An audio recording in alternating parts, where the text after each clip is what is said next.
Now it's time for Culture Talk, where we discuss culturally relevant topics that you can use to start conversations about your faith. And I'm joined today with George Haraksin. Thank you so much for joining us. Always a pleasure to be here. So you have so many titles. Which do we want to go with today? Ethicist. Ethicist, wonderful. You're also an RTB scholar, a scholar for the Reasons to Believe team here. So thank you for joining us. We're going to be talking about a topic actually that you brought up that you're seeing in your ethics courses, and that is about animal ethics and how we engage with animals. So the question that kind of brought this topic up, is concerning animals, and what you hear from students is that animals are created in the image of God and therefore they deserve to be treated as such. So can you explain a bit more about this concern for animals?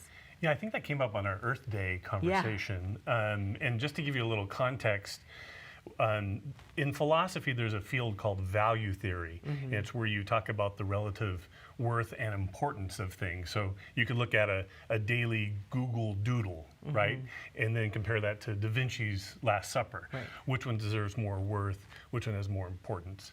So you look at that, but then a subfield of that is ethics. Mm-hmm. And so we were discussing ethics, and in his paper, one of the students wrote that, well, we need to have an awareness mm-hmm. of animal suffering because they're created in the image of God. Mm-hmm. And I had never heard that before, to be honest with you.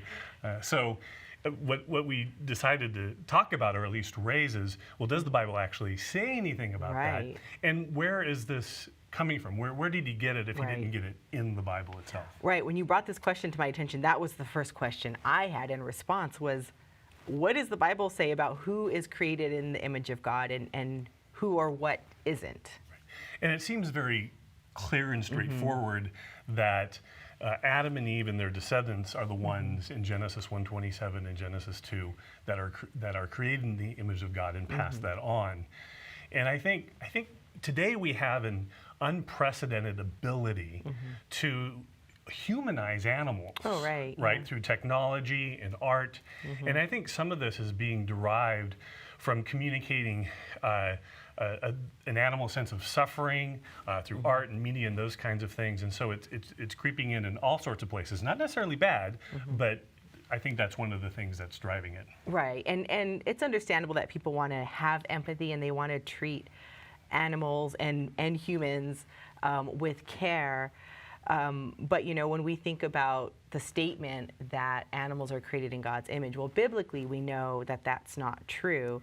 But let's talk about from a scientific perspective. So our colleague Fazl Rana, he's a biochemist, he's written plenty about the scientific evidence that indicates human uniqueness, and really things like the explosion of music and art, mm-hmm. developing as humans originated and just bursting all of a sudden onto the scene, and we see that in the record of nature.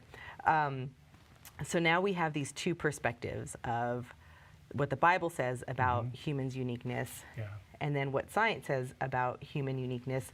But as we're talking about just the need or the desire for people to have a more empathetic stance toward animals, would we say that that is appropriate to treat these animals with empathy, especially from a Christian perspective?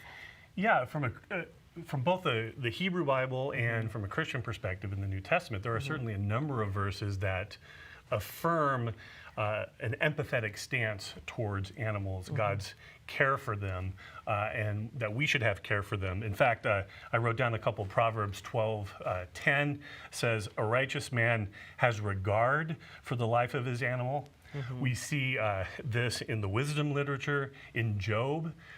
We see it even at the end of, I think it's in Jonah. Mm-hmm. At the very end, if you remember, God has the last word, and he says to Jonah, you know, you care about this plant, so we have this incredible ability to have empathy even for plants, right? Yeah. But then he says, but shouldn't I have regard for the 120,000 people in Nineveh? And then he says at the very end, and the animals. Mm. And so we even see in the New Testament places where Jesus affirms, you know, saving a son or an ox who falls into a well on the Sabbath. Mm-hmm. So there's certainly plenty of biblical evidence for that kind of care. Right, and that's important to state, especially if we're having a conversation with a non-Christian, because oftentimes the response when we say that humans are unique and we alone are made in God's image, that the concern is, hey, if you're a Christian and you have this belief, then you've got this free-for-all to treat animals however you want. So I think when we're having this conversation, it's important to bring up biblical evidence showing that, no, we are still called to treat animals with care and with respect. But how can we do that, and how do we balance caring for animals while still acknowledging the distinction between humans and other creatures? I think here is where cultivating the virtue of humility is important. And why do I put it that way? Humility is a virtue or skill that you kind of have this freedom from both arrogance, but also from self-loathing. Right. So you can have excess and you can have a deficiency in that. And if we understand our place in God's created order, we can be humble, we're not God, and we don't demean ourselves that we're not a worm at the same time. But then we find the actual place where animals fit in that.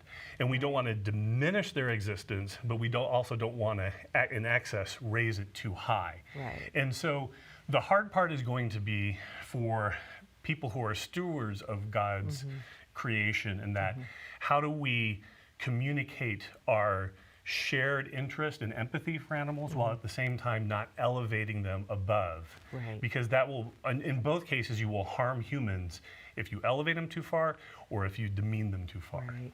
Yeah, and I think that's important to kind of have that balance and really to have the background of speaking into the biblical evidence and the scientific evidence, showing there's human uniqueness, but then also bringing in that empathy and saying, but we don't use this evidence to elevate or diminish people or creatures, right? Right. Knowing their right place in God's creation. Right. Well, thank you so much for that. So where can people go? Because this is a huge topic. Yeah. We've just scratched the surface. Where can they go for more information? Yeah, quickly, Ken Samples wrote a wonderful book, The 7 Truths That Changed the World, chapters, I think, 11 and 12 in there. Hugh wrote a great book, Hidden Treasures in the Book of Job. Chapter 7 deals with this issue as well.